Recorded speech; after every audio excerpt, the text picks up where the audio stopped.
ఉందని దానికి ఆన్సర్ చెప్పేదానికి ఏం ఎందుకు మాట్లాడుతున్నావు? ఫస్ట్ ఆన్సర్ చెప్పు. పుల్లగా ఉంది ఎట్లా తింటారు పిల్లలు? అది లేకుండా చూసుకోవాల్సిన బాధ్యత నువ్వు ఏదైతే చెప్తే కుదరదు. ఇక్కడ అడిగేటోళ్ళు లేరని నీకు భయం లేదు. పుల్లగా ఉన్నది నోట్లో పెట్టుకునేటట్లేదు. నేను రుచి చూసి చెప్తున్నా. లేకపోతే నువ్వు చూడు, నా మీద నమ్మకం లేకపోతే చూస్తావా?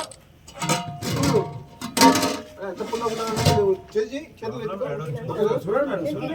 ఎవరు తింటారు తినండి.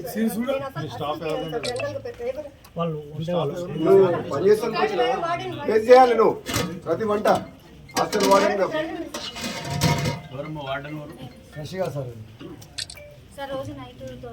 అది మాట్లాడకండి. చెప్పి చూడు టేస్ట్ చూడు పుల్లగా ఉందా లేదా?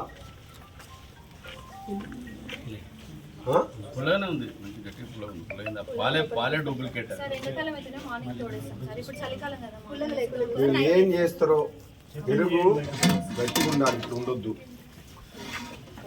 పుల్లగా ఉండదు. ప్రోటీన్ పెరుగు అంటే పిల్లలకు ప్రోబయాటిక్ చాలా మంచి స్టమక్. మీరు పుల్లడి పెడితే మళ్ళీ అసిడిటీ మళ్ళీ ప్రాబ్లం అవుతుంది. నెంబర్ 1 పాల క్వాలిటీ చెక్ చేసుకోండి. పాల ప్యాకెట్లు అన్ని కల్తీ ప్యాకెట్లు వస్తున్నాయి. మ్యాక్సిమం కల్తీ ప్యాకెట్లే పాలు.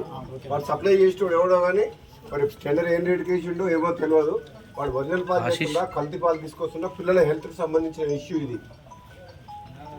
మీరు first milk packets correct check చేసుకోండి. మార్కెట్లో పాలు కరెక్ట్ చెక్ చేపి ఏంది దాంట్లో కల్తీ పాలా కరెక్ట్ పాలా నువ్వు చెక్.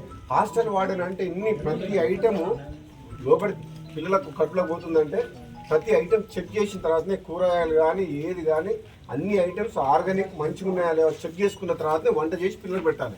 రేపు పొద్దున్న ఏదైనా అయిందనుకో వాళ్ళ హెల్త్కు. ఇప్పుడు చూస్తుంటే హాస్టల్లో ఇక్కడ మామూలు ఎక్కడ